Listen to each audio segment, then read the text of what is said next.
दोस्तों, भगवद गीता में भगवान श्री कृष्ण जी कहते हैं कि अवश्यमेव भोक्तव्यम कृतम कर्म शुभाशुभम न भुक्तम क्षीयते कर्म जन्म कोटि शतैर्पि। अर्थात हम मन से, वाणी से, शरीर से जैसा भी शुभ अशुभ कर्म करते हैं वैसा फल हमें मिलता जरूर है, चाहे वह इस जन्म में हो या आगे अगले जन्मों में। दुनिया की कोई भी शक्ति मेरे द्वारा किए गए कर्म के मिलने वाले फल को निष्फल नहीं कर सकती। सरल शब्दों में कहे तो व्यक्ति को अपने किए हुए शुभ और अशुभ सभी कर्मों के फल अवश्य ही भोगने पड़ते हैं। नीति शास्त्रकारों ने मनुष्य के कर्म करने की तुलना किसान के साथ की है। वह कहते हैं कि जिस प्रकार एक किसान अपने खेत में जिस फसल का बीज बोता है वही बीज फसल के रूप में किसान काटता है। इस सिद्धांत के विरुद्ध न कभी आज तक हुआ है और न कभी आगे होगा। इसलिए कहावत प्रसिद्ध है कि बोए पेड़ बबूल के तो आम कहां से हुए। यही व्यवस्था ईश्वर के द्वारा बनाई गई सृष्टि में मनुष्यों के ऊपर लागू होती है। ईश्वर ने मनुष्य को कर्म करने के लिए स्वतंत्र रखा है। मनुष्य जैसा चाहे कर्म कर सकता है। अच्छे या बुरे कर्म मनुष्य की विवेक शक्ति के ऊपर निर्भर करते हैं। इंसान अपने जीवन में जैसे जैसे कर्म करता जाता है वैसे वैसे ही उसके जीवन का निर्माण होता जाता है। परंतु भगवान ने व्यक्ति को केवल कर्म करने की स्वतंत्रता दी है। कर्म फल व्यवस्था ईश्वर के अधीन है।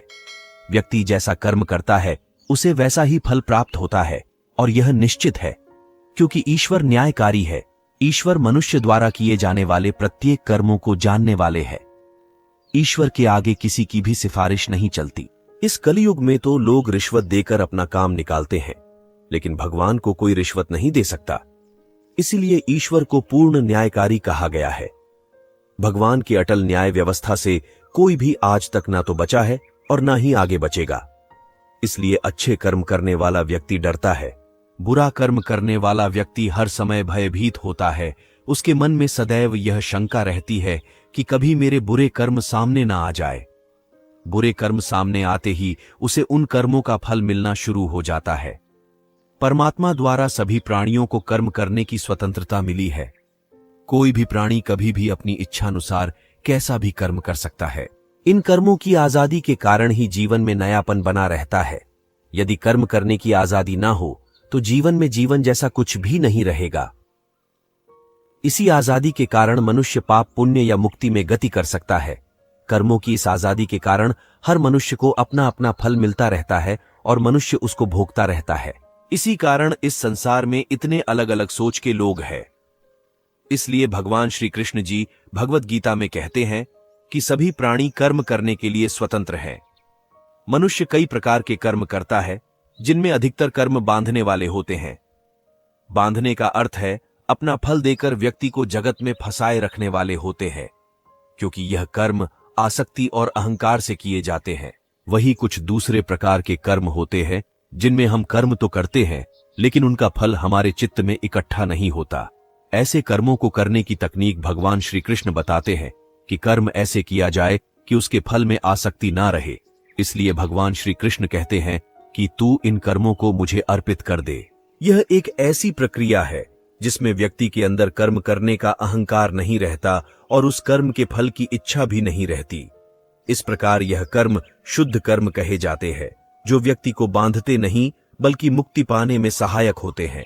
भगवान यदि कह रहे हैं कि कर्म और कर्म फलों को मुझे अर्पित कर दे, तो इसका अर्थ भगवान हमारे कर्मों और फलों की आजादी पर अंकुश नहीं लगा रहे हैं, बल्कि कर्म करने की सही विधि हमको सिखा रहे हैं, जिससे कर्म भी हो जाए और वह कर्म हमें परेशान भी ना करे। हिंदू धर्म में ब्रह्म और विष्णु पुराण की कई मान्यताएं हैं। पुराणों के अनुसार माना जाता है कि कलयुग खत्म होने के बाद यह दुनिया समाप्त हो जाएगी।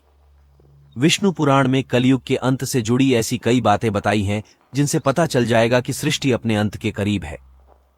तो आइए दोस्तों, आपको बताते हैं कि गरुड़ पुराण के अनुसार जब कलयुग का अंत होगा तो इस सृष्टि में किस तरह के बदलाव आएंगे। बताया जाता है कि महाभारत युद्ध के समय कई लोग किसी कारणवश इस युद्ध में भाग नहीं ले पाए थे। वे सभी योद्धा युद्ध लड़ना चाहते हैं और अब उनकी वह इच्छा कलयुग के अंत में पूरी होगी, जब भगवान विष्णु जी के 10वें अवतार कल्कि अवतार का जन्म होगा। भगवान बलराम जी भी महाभारत युद्ध में भाग नहीं ले पाए थे। बलराम जी को ही जगन्नाथपुरी में बलभद्र के नाम से जाना जाता है। कलयुग के अंत में बलराम जी भी प्रकट होंगे और कलयुग के अंत में महाभारत का अधूरा युद्ध फिर से लड़ा जाएगा। ज्योतिष और पौराणिक ग्रंथों में युग का मान अलग अलग है। पौराणिक ग्रंथों के अनुसार 4 युग होते हैं: सतयुग, त्रेता युग, द्वापर युग और कलियुग। कहते हैं कि कलियुग के अंत में पाप अपने चरम पर होगा। वर्तमान में कलिकाल अर्थात कलियुग चल रहा है। ग्रंथों में इस कलियुग में क्या क्या होगा या घटित होगा यह सब लिखा गया है। यह भी है कि इस युग में जब कहीं भी प्रलय होगा तो सिर्फ हरि कीर्तन ही उसे बचाएगा। हमारे शास्त्रों में कहा गया है कि व्यक्ति जिस प्रकार का व्यवहार समाज के प्रति करता है उसके प्रति भी वैसा ही व्यवहार करना चाहिए। जो व्यक्ति हमारी संस्कृति, सभ्यता और धर्म का ही नाश करने पर तुला हुआ है, ऐसे दुष्टों का तो वध ही कर देना चाहिए। दोस्तों, आप अक्सर यह सुनते ही होंगे कि किसी व्यक्ति के साथ अचानक कुछ बहुत अच्छा हो गया या किसी के साथ कुछ बहुत बुरा हो गया। और जब हम किसी से उस अच्छी बुरी चीज के होने की वजह पूछते हैं तो वह लोग अक्सर यही कहते हैं कि सब उसके कर्मों का ही फल है। किसी के साथ कुछ अच्छा हुआ तो यानी उसने भी कभी ना कभी किसी के साथ कुछ अच्छा ही किया होगा, और यदि किसी के साथ कुछ बुरा हुआ तो उसने भी कभी ना कभी किसी के साथ कुछ बुरा ही किया होगा। दोस्तों, कर्मों के फल से कोई भी मनुष्य कभी नहीं बच सकता। आज नहीं तो कल हमारे कर्मों का फल हमें मिलता ही है। तो इस बात में कितनी सच्चाई है, इस वीडियो के माध्यम से हम इस बात को समझेंगे। पूरी बात को समझने के लिए दोस्तों इस वीडियो को अंत तक अवश्य देखें। वीडियो अच्छी लगे तो वीडियो को लाइक और चैनल को सब्सक्राइब अवश्य करें। दोस्तों, बहुत समय पहले की बात है। एक छोटे से गांव में एक गरीब व्यक्ति रहता था। उसका नाम भोला था। वह बहुत ही ईमानदार और मेहनती पुरुष था। एक दिन भोला अपने खेत में काम कर रहा था कि अचानक उसके हल में कुछ भारी सा पत्थर चुभा। वह पत्थर उठाने की बहुत कोशिश करता है, लेकिन वह पत्थर बहुत भारी था और भोला उसे उठा नहीं पाया। भोला ने सोचा कि वह दुकान पर जाकर यह पत्थर बेच देगा। जब वह दुकान पर पहुंचा तो दुकानदार ने उसे देखा और पूछा, हे भोला, इस पत्थर को तुम कहां से लाए हो? यह बहुत ही मूल्यवान पत्थर है।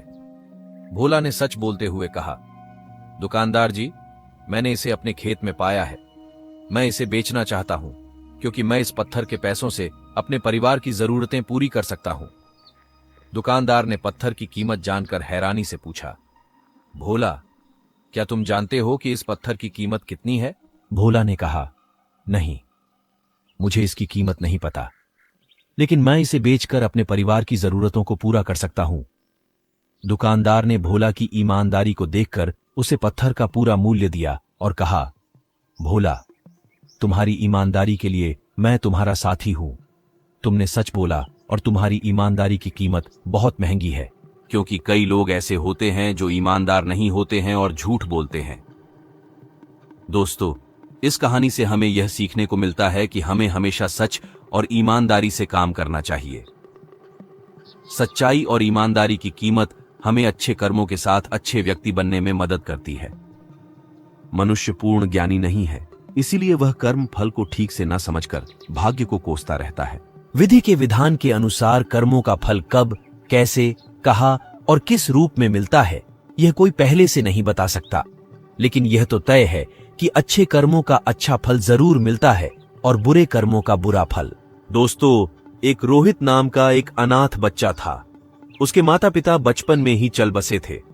उसके ननिहाल और पिता की तरफ से भी कोई नहीं था। उसके ना तो कोई आगे था ना कोई पीछे। वह अनाथालय में रहा और पला बड़ा। वह पढ़ने में बहुत ही होशियार था। जब वह बड़ा हुआ तो उसे आर्मी में नौकरी लग गई और वह एक अधिकारी बन गया। अब वह सेना के साथ ही रहता, कभी भी घर वापस नहीं आता क्योंकि उसका कोई था नहीं। उसने शादी भी नहीं की थी। उसे जितनी पगार मिलती थी वह सब बचा लेता था। वह आर्मी के कैंटीन में खाता था और वहीं पर रहता था, तो उसका खर्चा भी लगभग ना के बराबर था। तो हम कह सकते हैं कि उसने आज तक जितनी पगार पाई सब बचा ही लिया था। उसी कैंटीन में सूरजमल नामक एक सेठ आता था जो कैंटीन के सामान का छोटा सप्लायर था। बहुत दिन हो गए दोनों को एक दूसरे को जानते पहचानते। एक दिन सूरजमल ने कहा, रोहित, आपके पैसे बैंक में रखे हैं, मुझे व्यापार में लगाने को दे दो, मैं तुम्हें अच्छा मुनाफा करके दूंगा। तब रोहित ने साफ मना कर दिया। रोहित ने कहा, मुझे इतना ज्यादा पैसे का लालच नहीं है। जो सरकार ने दिया है वह मेरे खाते में पड़ा है। कभी जिंदगी में जरूरत पड़ी तो इस्तेमाल करेंगे, नहीं तो कोई बात नहीं। तब उस सेठ ने कहा, यह भी क्या बात हुई? अगर तुम हमें अपना दोस्त मानते हो तो तुम मेरी सहायता ही कर दो। मैं तुम्हें यह पैसा वापस लौटा दूंगा। कम से कम मेरा काम हो जाएगा। अभी इस पैसे की तुम्हें जरूरत भी नहीं है। बात तो तुम सही कह रहे हो, पर आप पैसा वापस करोगे इसकी क्या गारंटी है? तब सेठ ने कहा, मैं कसम खाकर कहता हूं, धोखा नहीं दूंगा। रोहित ने कहा, सेठ जी, लोग तो पैसे के लिए क्या क्या कर देते हैं, पर कोई बात नहीं, चलिए मैं आपकी बात को मान लेता हूं। कम से कम आपका तो भला हो जाएगा। सेठ ने मुस्कुराते हुए धन्यवाद कहा और रोहित को गले लगा लिया। पैसा लेने के बाद सेठ जब भी आता, रोहित को बहुत बहुत धन्यवाद देता। सेठ का व्यापार रोहित के पैसों से बढ़ रहा था। आमदनी दिन दुगनी रात चौगुनी हो रही थी। आमदनी बढ़ने के साथ अब सेठ की नीयत में बेईमानी आ चुकी थी। वह सेठ अब पैसा ना लौटाना पड़े उसका बहाना ढूंढता रहता। इसी बीच बॉर्डर पर पड़ोसी देश के साथ युद्ध शुरू हो गया और रोहित को भी जाना पड़ा। जहां युद्ध हो रहा था वो इलाका काफी दुर्गम था। वहां पहुंचने का एकमात्र रास्ता घोड़े से पहुंचने का था। रोहित एक कुशल घुड़सवार भी था। उसे जो घोड़ी मिली वो बिगड़ैल थी। रोहित घोड़ी की पीठ पर बैठते ही घोड़ी सरपट दौड़ने लगी। रोहित उसे काबू में करने की जितनी कोशिश करता, वो अपनी गति और तेज करती जाती। रोहित ने लगाम पूरी ताकत से खींचा। घोड़ी का मुंह कट चुका था, पर पता नहीं आज यह बिगड़ैल घोड़ी कुछ भी सुनने को राजी नहीं थी। घोड़ी दौड़ते दौड़ते दुश्मन के खेमे के सामने जाकर खड़ी हो गई और रोहित दुश्मन की गोलियों का शिकार हो गया। सेठ बराबर आर्मी कैंटीन में जाता है। उसे वहां पता चला कि रोहित युद्ध में वीरगति को प्राप्त हुआ। सेठ ने वहां काफी दुख दिखाया और बाहर आते ही खुशी से झूम उठा। उसने सोचा कि अब पैसा वापस नहीं करना होगा। सेठ का व्यापार दिन दोगुनी रात चौगुनी तरक्की कर रहा था। कुछ दिनों के बाद सेठ की पत्नी मां बनी और सेठ एक सुंदर बच्चे का पिता बना। सेठ ने अपने बच्चे का नाम अमर रखा। सेठ के जीवन का यह सबसे बेहतरीन समय चल रहा था। समय बीतते देर नहीं लगती। सेठ का बेटा अमर, जो अब बड़ा हो गया था और अब सेठ के साथ मिलकर व्यापार करता था। अमर विवाह योग्य हो चुका था। अच्छे घर की सुंदर सुशील कन्या देखकर अमर की शादी हो गई। अब सेठ कहता है कि कुछ दिन की और बात है, अब बेटा व्यापार संभालेगा। मेरा जीवन सफल हो गया और क्या चाहिए मुझे। अमर की शादी हुए मुश्किल से 2 महीने हुए थे। एक दिन अमर सड़क पार कर रहा था तो उसे चक्कर आया और सड़क पर गिर गया। लोगों ने उसे उठाकर हॉस्पिटल पहुंचाया। उसके ब्रेन का MRI और अन्य टेस्ट हुए तो पता चला अमर को ब्रेन कैंसर है। सेठ ने डॉक्टरों से कहा कि आप पैसे की चिंता मत करें, आप बस इलाज करें। डॉक्टर और हॉस्पिटल बदलते गए, पर अमर की हालत दिन ब दिन बिगड़ती जा रही थी। सेठ अब व्यापार पे ध्यान नहीं दे पा रहा था और उसके कस्टमर छूटते ही जा रहे थे। उधर हॉस्पिटल का बिल बढ़ता जा रहा था। अब सेठ पर काफी कर्ज हो चुका था। सेठ परेशान था। अब अमर को डॉक्टर ने जवाब दे दिया। सेठ हार चुका था। किसी चमत्कार की आशा में बैठा था। चमत्कार तो नहीं हुआ, पर अमर अब इस दुनिया को छोड़कर चला गया था। उसकी मृत्यु हो चुकी थी। महीनों जिंदगी की जंग लड़ने के बाद अमर हार चुका था। सेठ के घर में हाहाकार मच गया। सेठ, सेठानी, अमर की पत्नी सब विलाप कर रहे थे। यहां तक कि घर के नौकरों का भी रो रो कर बुरा हाल हो गया था। एक साधु वहां से गुजर रहे थे। उन्होंने करुण क्रंदन सुना तो रुक गए। वहां जाकर उस साधु ने कहा, रोने से कुछ नहीं होगा, जो होना था वो हो गया। साधु की ऐसी बात सुनकर सेठ गुस्से में बोला, मेरे साथ ही क्यों? तब साधु ने सेठ से कहा, सब कर्म का ही फल है, यही चुकाकर जाना होता है। आज बहुत रो रहे हो, कल तो तुम बहुत हंस रहे थे। सेठ ने कहा, मैं कुछ समझा नहीं महाराज। तब साधु ने कहा, तुमने अपने व्यापार के लिए उधार पैसे लिए थे। जब व्यापार चल पड़ा तो तुमने जिसके पैसे लिए थे उसे लौटाए नहीं। तब सेठ ने कहा, गलत, वो मर गया था, किसे लौटाता? साधु ने कहा, झूठ नहीं, तुम भूल गए। उसके मरने के समाचार पे तुम कितना खुश हुए थे। उस दिन तुमने मिठाई बांटी थी। क्या मिठाई बांटना सही था? तुम उसके पैसे को सरकार को या अनाथालय या किसी जरूरतमंद को दे सकते थे, पर तुमने ऐसा नहीं किया। तुम्हारी नीयत में खोट थी। सेठ शर्मिंदा था। आज सेठ वहीं पर खड़ा था जहां पर आज से 20 साल पहले खड़ा था। आज ना तो पैसे थे, ना व्यापार, और ना ही पुत्र, और ढेर सारा कर्ज उसके सर पर था। फिर साधु ने कहा, यह तुम्हारा पुत्र वही लड़का रोहित था। यह अपना हिसाब करने इस जन्म में तुम्हारा बेटा बनकर आया था। उसने अपना हिसाब कर लिया और चला गया। जितना उसने तुम्हें दिया था सूद सहित उसने वापस भी ले लिया। तुमने उसकी शिक्षा, विवाह, हॉस्पिटल सब पर बहुत खर्च किया, और जब वो गया तुम्हें भिखारी बनाकर गया।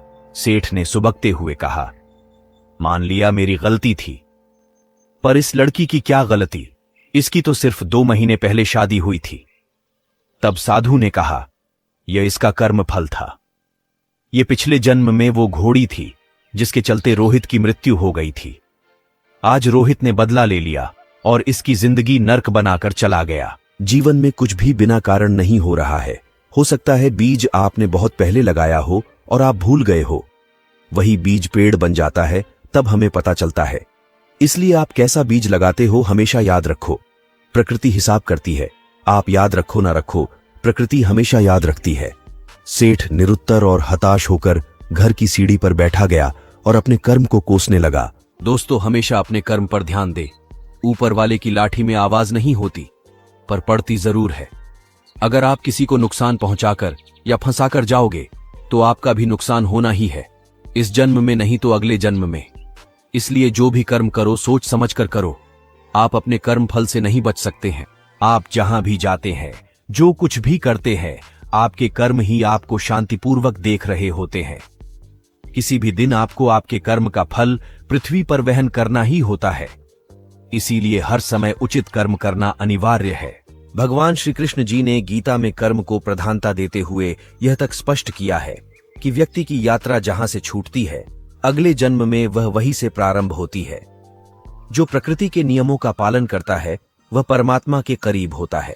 लेकिन ध्यान रहे, यदि परमात्मा भी मनुष्य के रूप में अवतरित होते हैं तो वह उन सारे नियमों का पालन करते हैं जो सामान्य मनुष्यों के लिए इस जन्म में या अगले जन्म में हर बुरे भले क्रम का प्रतिफल निश्चित रूप से भोगना होता है। कर्म का सिद्धांत अत्यंत कठोर है। जहां अच्छे कर्म मनुष्य के जीवन को प्रगति की दिशा में ले जाते हैं, वही बूढ़े कर्म उसे पतन की ओर ले जाते हैं। धर्म ग्रंथों के अनुसार मनुष्य को किए हुए शुभ या अशुभ कर्मों का फल अवश्य ही भोगना होता है। अगर हम बुरे कर्म को छुपाने के लिए दुनिया के कोर्ट से अच्छे वकील को रोककर बच जाते हैं, लेकिन परमात्मा के कोर्ट से कैसे बचोगे? वहां पर किसी भी वकील की बहस नहीं चलती और ना ही किसी की सिफारिश चलती है। ईश्वर ने जो कर्म के नियम बनाए हैं उसमें कोई गलती नहीं होती है। कोई भी कर्म करो उसका फल हमें मिलता ही है। कर्म के नियम में किसी भी वकील या फिर जज की सिफारिश नहीं चलती। जब तक हमारे पुण्य कर्म का फल हमारे साथ है तब तक सही है। लेकिन हम जो बुरे कर्म या दुष्कर्म करते हैं वह तो वक्त आने पर ही फल देता है। इसलिए कर्म करने से पहले हमें सोचना चाहिए। कर्म हो जाए इसके बाद उसके फल से भागना व्यर्थ है। व्यक्ति जो भी कर्म करता है उसका फल पाने के लिए उसे तैयार रहना चाहिए। कई कर्म ऐसे होते हैं जो हंसते हंसते किए हो, लेकिन उसका फल रोते रोते भुगतना पड़ता है। दोस्तों, राजा परीक्षित एक महाज्ञानी, विद्वान और संस्कारी राजा थे, लेकिन उनसे एक महापाप हो गया था। उन्होंने क्रोध के आवेश में आकर एक निरपराधी ऋषि के गले में मरा हुआ सांप पहना दिया था। राजा घर आए और क्रोध के शांत होते ही उनको उनके दुष्कृत्य का एहसास हुआ और पछताकर कहने लगे कि मुझसे कितना भयंकर पाप कर्म हो गया। अब वह समय तो वापस नहीं आ सकता, तो राजा परीक्षित को उस पाप कर्म का फल तो भुगतना ही पड़ेगा। परीक्षित एक बड़े राजा थे। उन्होंने कभी भी अपनी सत्ता का दुरुपयोग नहीं किया था। राजा परीक्षित ने अपनी की हुई भूल को स्वीकार किया और खुद को दंडित करने के लिए कहा कि मेरा बल, सुख, समृद्धि सब कुछ ब्राह्मण ऋषि के क्रोधाग्नि में जल जाए, जिससे मेरे दिमाग में किसी को दुख या क्षति पहुंचाने का विचार ना आए। राजा परीक्षित जी अपने पाप कर्म का फल भुगतने के लिए तैयार थे। उन्होंने कभी भगवान से कोई सिफारिश नहीं की और ना ही अपने राजा होने का घमंड किया। उन्होंने तो ईश्वर से अपने पापों का दंड मांगा जिसके उदाहरण से भविष्य में कोई राजा क्रोध के आवेश में या फिर अपने राजाशाही के घमंड में आकर ऐसा दुष्कृत्य न करे। इस प्रकार राजा परीक्षित अपने कर्म से भागे नहीं और परिणाम भुगतने के लिए तैयार रहे। अगर वह भागने की कोशिश करते तो भी कर्म अपना फल दिए बिना नहीं रहता। सरल शब्द में कहे तो कर्म का अर्थ होता है क्रिया। हम जो भी कार्य करते हैं वह कर्म कहलाता है। खाना पीना, नहाना, सोना, जागना, चलना भागना, देखना सुनना, बोलना, सोचना ना सोचना, सांस लेना, नौकरी करना, जीना मारना आदि, इन तमाम शारीरिक और मानसिक क्रियाओं को कर्म कहा जाता है। कर्म के 3 भाग है, क्रियमाण कर्म, संचित कर्म और प्रारब्ध कर्म। मनुष्य सुबह जगता है तब से लेकर रात को सोने तक वह जो जो कर्म करता है वह क्रियमाण कर्म कहलाता है। मनुष्य अपने पूरे जीवन में जो जो कर्म करता है वो तमाम क्रियमाण कर्म कहलाता है। जो क्रियमाण कर्म करता है वो अवश्य फल देता है, उसके बाद ही वो शांत होता है। जैसे कि आपको प्यास लगी और आपने पानी पिया तो पानी पीने का आपने कर्म किया और आपकी प्यास मिट गई। इस प्रकार कर्म फल देकर शांत हो गया। आपने किसी को गाली दी और उसने आपको मारा तो कर्म का फल मिल गया। इस प्रकार क्रियमाण कर्म फल भुगतने के बाद ही शांत होता है। कितने ही क्रियमाण कर्म ऐसे होते हैं जो कर्म करने के साथ तुरंत फल नहीं देते हैं, उसका फल मिलने में देर भी लगती है। जब तक कर्म फल नहीं देता तब तक वह संतुलित रहता है, संचित रहता है, और इसे ही संचित कर्म कहा जाता है। जैसे कि आपने आज परीक्षा दी तो उसका रिजल्ट महीने बाद आता है। आज आपने अपनी जवानी में माता पिता को सताया तो आपको आपका बेटा आपकी वृद्धावस्था में सताएगा। ऐसे कितने ही क्रियमाण कर्म हैं जो तुरंत फल नहीं देते हैं, लेकिन समय आने पर यह फल अवश्य देते हैं। तब तक यह कर्म संचित कर्म में एकत्रित होते हैं। मनुष्य जैसा कर्म करेगा वह वैसा ही फल भी पाएगा। हम एक दिन में कई सारे क्रियमाण कर्म करते हैं। इनमें से कई कर्मों के फल हमें तुरंत ही मिल जाते हैं, लेकिन इनमें से कई कर्म ऐसे भी है जिनका फल हमें तुरंत नहीं मिलता, जो संचित कर्म में जमा हो जाते हैं। यह कर्म अच्छे हो या बुरे, इनका फल हमें मिलता ही है। जब तक वह फल हम भुगते नहीं तब तक वह शांत नहीं होते। इंसान अगर इस बात को गंभीरतापूर्वक सोचे तो जीवन सरल बन जाएगा, लेकिन भोग विलास में पड़ा मनुष्य कभी इसकी कल्पना करता ही नहीं। राजा दशरथ ने जब श्रवण का वध किया तब उसके विरह में मरते मरते उसके माता पिता ने राजा दशरथ को श्राप दिया था कि तेरी मृत्यु भी तेरे पुत्र वियोग में होगी। उस श्राप के बाद राजा दशरथ जी को एक भी पुत्र नहीं था, इसलिए यह क्रियमाण कर्म फल देकर शांत हो गया, लेकिन वह संचित कर्म में जमा हो गया। उसके बाद राजा दशरथ को एक के बदले 4 पुत्र हुए। वे बड़े हुए, उनका विवाह हुआ, और जब भगवान श्री राम जी का राज्याभिषेक का दिन आया तब संचित कर्म फल देने के लिए तत्पर हो गया, और ऐसे शुभ दिन ही राजा दशरथ को वह फल मिलके ही शांत हुआ। इसमें कोई विलंब नहीं हुआ। जो शुद्ध चैतन्य परात्पर ब्रह्म खुद मनुष्य स्वरूप लेकर पृथ्वी पर जन्म लिए, वह प्रभु श्री राम, जिनकी चरण की धूल के स्पर्श मात्र से जो शल्या को अहल्या बना सकते हैं, जिसके स्पर्श से पत्थर को जीवन दान मिल सकता है, वह परब्रह्म भगवान श्री राम अपने पिता के आयुष्य को ज्यादा कर दे तो किसी का क्या जाएगा। लेकिन नहीं, कर्म के नियम का पालन होना ही चाहिए। ईश्वर के घर देर भी नहीं है और अंधेर भी नहीं है। इस प्रकार क्रियमाण कर्म जो फल देकर शांत नहीं हुए हैं उसे संचित कर्म कहा जाता है। संचित कर्म जो फल देने के लिए तैयार होते हैं उसे प्रारब्ध कर्म कहा जाता है।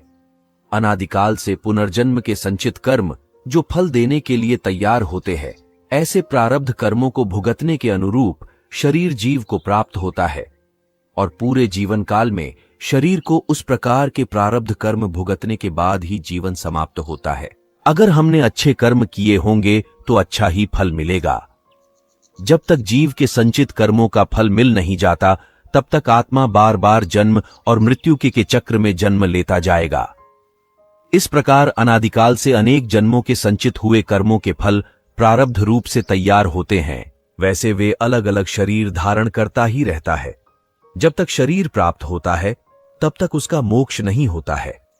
इसीलिए अनेक योनियों में मनुष्य को भटकाना होता है।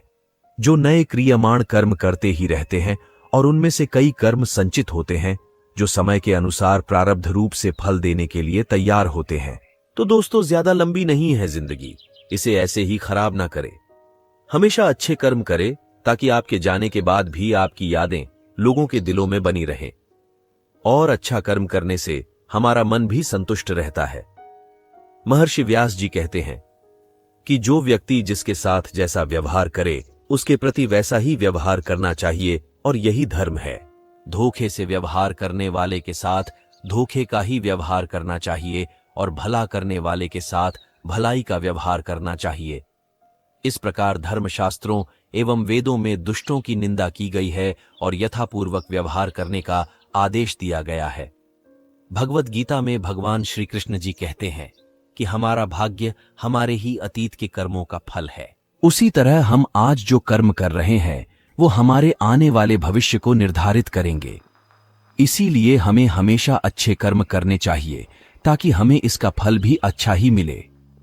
भगवत गीता में कहा गया है कि आप किसी का भाग्य नहीं बदल सकते हैं, लेकिन अच्छी प्रेरणा देकर उसका मार्गदर्शन तो कर ही सकते हैं। श्री कृष्ण कहते हैं, शांति, सौम्यता, मौन, आत्मसंयम और पवित्रता, यह पांचों चीजें मन को अनुशासित करती हैं। हर व्यक्ति में यह सारे गुण होने चाहिए, तभी वह सत्य के मार्ग पर चल सकता है। गीता में भगवान श्री कृष्ण कहते हैं, उनके कर्जदार और वफादार हमेशा रहिए जिन्होंने आपके बुरे समय में आपका साथ दिया। अंजाम की खबर तो अंगराज कर्ण को भी थी, लेकिन बात तो मित्रता निभाने की थी। श्री कृष्ण के अनुसार जीवन में कभी मौका मिले तो सारथी बनना स्वार्थी नहीं। अहंकार मनुष्य से वह सब करवाता है जो अंत में उसी के विनाश का कारण बनता है। इसलिए मनुष्य को जितनी जल्दी हो सके अपना अहंकार त्याग देना चाहिए। श्री कृष्ण कहते हैं, कर्म वो फसल है जिसे मनुष्य को हर हाल में खुद काटना ही होता है। इसलिए हमेशा अच्छे बीज बोए ताकि फसल अच्छी हो। गीता कर्मवाद को महत्व देती है, लेकिन वह यह संदेश देना चाहती है कि कर्म की हानि लाभ में उलझने के बाद मनुष्य के कर्म की गति धीमी हो जाती है और वो धीरे धीरे लक्ष्य को अपने से दूर कर देता है। इसीलिए कर्म की गति अनवरत चलती रहे, मंद ना पड़े। इसीलिए ही भगवान श्री कृष्ण ने अर्जुन को यह महान संदेश दिया था कि आप चिंता किए युद्ध करते रहो, कौन हारेगा कौन जीतेगा यह सब परिस्थिति के आधार पर अपने आप तय हो जाएगा। यही बात हमारे जीवन में भी पूर्ण रूप से लागू होती है। अगर हम सब सभी चीजों का फायदा नुकसान देखकर उस काम को करना ही बंद कर दे तो अंत में क्या होगा? हम सबको पता है कि इस संसार में कोई भी प्राणी या वस्तु अजर अमर और स्थायी नहीं है। ये सब जानते हुए भी हम सब कर्म क्यों करते हैं? क्योंकि इस संसार की व्यवस्था सुचारू रूप से और बिना बाधा के अराजकता की स्थिति में आए बिना सुचारू रूप से चलती रहे। हमारे माता पिता ने हमें जन्म दिया और अगर वो यह बात सोचने लग जाते कि पता नहीं यह वृद्धावस्था में हमारा सहारा बनेगा या नहीं, तो हो सकता था वो हमें इस धरती पर लाने का इरादा भी बदल सकते थे। लेकिन उन्होंने अपना कर्म किया और फल ईश्वर के हाथ में दे दिया। तभी हम इस धरती पर आ पाए और ईश्वर चाहेंगे तो हम उनकी अच्छी सेवा भी कर पाएंगे। भगवत गीता के अनुसार पुनर्जन्म भी होता है, हम भूल जाते हैं। हम किसी भी योनि में जा सकते हैं। जो भोग योनियां हैं उनमें परेशान होने पर आत्महत्या तक का अधिकार नहीं होता है। एक बैल कितना भी परेशान हो जाए वह अपनी मर्जी से मर भी नहीं सकता। जो भी किया है भोगना ही होगा। किसी ने बहुत अद्भुत बात कही है कि अगर आंखें सचमुच हमेशा के लिए बंद होने से पहले खुल जाए तो जिंदगी सुधर जाती है। दोस्तों, अगर हम कुछ कर्म ही नहीं करते तो हमारा जीवन ही व्यर्थ है और हम मेहनत से काम करेंगे तो उसका फल अवश्य मिलेगा। दोस्तों, मेहनत से ही सफलता प्राप्त होती है। अगर मेहनत ही ना की जाए तो आपको सफलता कहां से मिलेगी? तुम्हें मेहनत करनी होगी, मतलब मेहनत करनी ही होगी। आपको ईमानदारी से प्रयास करने होंगे। अगर आप कहते हैं कि परिणाम अच्छा नहीं आया तो आपको खुद से पूछना होगा कि क्या हमारे प्रयास में कोई कमी है। दोस्तों, पुराणों में कहा गया है कि जो कुछ भी हमें मिलता है, माता पिता, भाई बहन, पति पत्नी, बहू बेटे, ये सब हमारे पिछले जन्म के आधार पर ही हमें मिलते हैं। लोगों से इस जन्म में हमारा रिश्ता है, ये वही लोग हैं जिससे हमारा कभी ना कभी कोई रिश्ता जरूर था, कोई हिसाब किताब था जिसे पूरा करने के लिए ईश्वर हमें धरती पर भेजते हैं। दोस्तों, एक बार किसी गांव में एक किसान अपने परिवार के साथ रहता था। उसकी पत्नी और वह बहुत ही नेक विचारों के इंसान थे। उनकी एक बेटी भी थी जो कि अपाहिज थी। किसान और उसकी पत्नी दोनों ही अपनी बेटी को अपाहिज देखकर बहुत दुखी रहते थे। उन्होंने अपनी बेटी के पांव का इलाज भी करवाया, परंतु कोई फायदा नहीं हुआ। इसलिए किसान और उसकी पत्नी दोनों ही अपनी बेटी की सेवा करते थे।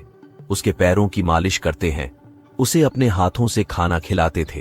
पर किसान यह सोचकर हमेशा परेशान रहता था कि उसके बाद उसकी बेटी का क्या होगा, उसका ध्यान कौन रखेगा। किसान के गांव के पास दूसरे गांव में एक प्रसिद्ध संत महात्मा रहते थे। किसान अपनी पत्नी के साथ उन संत महात्मा की सेवा करने जाते थे और उनके उपदेश सुनते थे और वहां पर आए हुए लोगों की बहुत सेवा करते थे।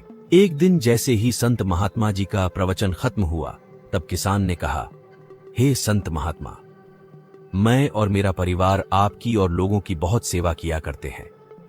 कभी किसी का बुरा नहीं करते हैं और धर्म के मार्ग पर चलते हैं और सच्चे मन से भगवान की पूजा आराधना करते हैं। फिर भी हमारी बेटी अपाहिज क्यों पैदा हुई? उसे ऐसा देखकर हमें बुरा लगता है। किसान की अब बात सुनकर संत महात्मा ने अपने नेत्र बंद कर दिए और कुछ समय बाद वापस अपने नेत्र खोले और कहा कि मैंने तुम्हारा पूर्व जन्म देख लिया है और यह सब तुम्हारे पूर्व जन्म के पापों का फल है। संत महात्मा बोले, पूर्व जन्म में तुम अपनी पत्नी और अपने बेटे बहू के साथ रहते थे। तुम्हारा बेटा नगर के बाहर राजा के यहां काम करता था और पिछले जन्म में जो तुम्हारी बहू थी, वही अब इस जन्म में तुम्हारी पुत्री है। वही तुम्हारे घर में एक दुधारू गाय भी थी जिसकी तुम बहुत सेवा करते थे, लेकिन अपनी बहू के साथ तुम्हारा व्यवहार बहुत गलत था। तुम सदा अपनी बहू को बहुत परेशान करते थे और उसे खरी खोटी सुनाते थे। तुम्हारी बुरी बातें सुनकर तुम्हारी बहू बहुत परेशान थी, लेकिन फिर भी वह कुछ नहीं बोलती थी। एक बार की बात है, वह अपनी सहेलियों के साथ मेला देखने चली गई थी। वापस आने पर तुमने गुस्से से एक डंडा उसकी तरफ फेंका, जिससे उसके पैर की हड्डी ही टूट गई और वह एक पैर उठाकर चलने लगी और पूरी जिंदगी भर वह परेशान ही रही, लेकिन फिर भी वह कुछ नहीं कहती थी। इस जन्म में तुम्हारी बेटी तुम्हारी वही बहू है जो अपना हिसाब पूरा करने के लिए आई है। जैसे तुमने उसे उस जन्म में रुलाया था, वह इस जन्म में तुम्हें रुला रही है। हालांकि तुमने पिछले जन्म में गाय की सेवा की थी, जिसके कारण तुम्हें इस जन्म में निर्मल बुद्धि मिली है, इसलिए तुम्हारा ज्यादा बुरा नहीं होगा। तुम्हें अपने कर्मों की ही सजा मिली है, इसलिए हमेशा अच्छे कर्म करने चाहिए। कर्म का फल हर पल हमें मिलता रहता है, क्योंकि एक एक सांसों में हमारे साथ दुर्घटना घटित हो रही है। वह हमारे कर्मों का परिणाम ही है। कर्म के कारण ही हम सांस ले पा रहे हैं। किसी की सांस अभी अभी खत्म हो चुकी होती है। कर्म हमारी काया तो उसका फल हमारी परछाई है। दोनों सदा साथ साथ ही रहते हैं। कर्म के कारण ही कोई आसानी से सांस ले पाता है, तो कोई दमा में दम घुटता महसूस करता है। कर्म का फल हमें सोते, जागते, उठते, बैठते भोगना ही पड़ता है। कर्म का कुछ फल तो तुरंत ही मिलता है, तो कुछ कर्मों के फल के लिए जन्मों जन्मों तक इंतजार करना पड़ता है। जैसे किसी ने आग में हाथ डाला तो तुरंत ही जल जाएगा, उसके लिए कल या परसों नहीं लगेगा। किंतु आपने अगर किसी को बेतहाशा सताया है, किसी को तंग किया है, तो हो सकता है उसी जन्म में उसका फल ना मिले, लेकिन देर से ही सही इसका दुष्परिणाम आपको भुगतना ही पड़ेगा। इसके फल से कोई बच नहीं सकता, चाहे ईश्वर का अवतार भगवान श्री राम ही क्यों ना हो। उन्होंने बाली को छुपकर मारा था। इसके परिणाम स्वरूप वे श्री कृष्ण अवतार में उसी बाली के हाथों मरे जो शिकारी के रूप में आया था। यदि आपने किसी की मदद की है, तो ईश्वर वह मदद आप तक किसी न किसी माध्यम से कई गुना करके लौटा देंगे। न ही अच्छा कर्म बैठता है और न ही बुरा कर्म। यहां तक कि हमें मानसिक कर्मों की सजा भी मिलती है। इसीलिए कहा जाता है, जैसे गाय का बछड़ा सैकड़ों गायों के बीच अपनी मां को ढूंढ लेता है, वैसे ही कर्म अपने कर्ता को उसी तरह ढूंढ लेता है। व्यक्ति कर्म करने से कभी छुटकारा नहीं पा सकता है। यदि आपने किसी का लिया हुआ पैसा वापस नहीं लौटाया, तो किसी जन्म में नौकर या पालतू जानवर बनकर उनकी सेवा और चाकरी करेंगे, पर हिसाब तो पूरा होकर ही रहेगा। किसी का भला चाहा है तो वह भी आपकी किस्मत के कांटे कब दूर कर देगा, आप समझ ही नहीं पाएंगे। अतः सेवा, दान, परोपकार जैसे पुण्य कर्म ही हमारे कर्म बंधनों को काटते हैं। इसीलिए शास्त्रों में सत्कर्म करने पर जोर दिया गया है, क्योंकि अंततः हमारा उद्देश्य सभी कर्म बंधनों से मुक्त होना ही है।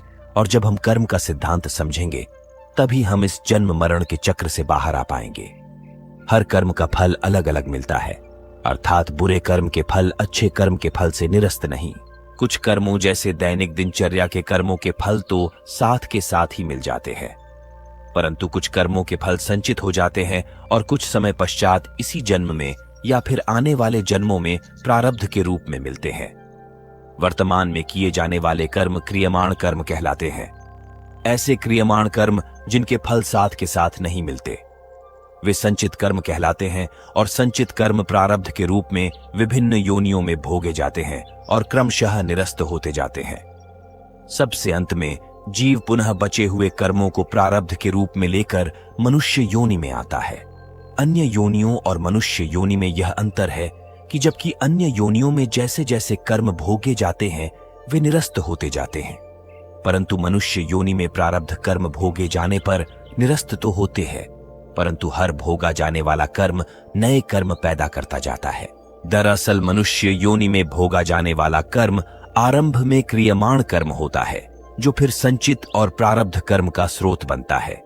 इस प्रकार यह चक्र युग युगांतर तक चलता रहता है, जब तक जीव को मोक्ष प्राप्त नहीं हो जाता, अर्थात जब तक वह जन्म मरण के चक्र से छूट नहीं जाता। संक्षेप में मोक्ष का भी जिक्र कर लेते हैं, क्योंकि मोक्ष भी तो हमारे द्वारा किए जाने वाले कर्मों के ऊपर निर्भर होता है। जब जीव मनुष्य के पाप और पुण्य दोनों प्रकार के कर्म फल शून्य हो जाते हैं, तब वो मोक्ष का सुपात्र बन जाता है। भगवत गीता और ब्रह्म विद्या शास्त्र में कहा गया है, जब हम कर्म निष्काम भाव से करते हैं तो हमें उन कर्मों के फलों को भोगना नहीं पड़ता। इसका यह अर्थ है कि मनुष्य योनि में यदि हमारे प्रारब्ध कर्मों को भोगने का तरीका निष्काम होगा, प्रारब्ध कर्म तो निरस्त हो जाएंगे, परंतु नए कर्म नहीं मिलेंगे, अर्थात ना तो संचित होंगे और ना ही नया प्रारब्ध बनेंगे। निष्काम कर्म अर्थात स्वयं को ईश्वर का दास समझते हुए ईश्वर के वचनों के अनुसार अपने कर्तव्य निभाना, परंतु उनके फल की इच्छा ना रखना। तो दोस्तों, ज्यादा लंबी नहीं है जिंदगी, इसे ऐसे ही खराब ना करें।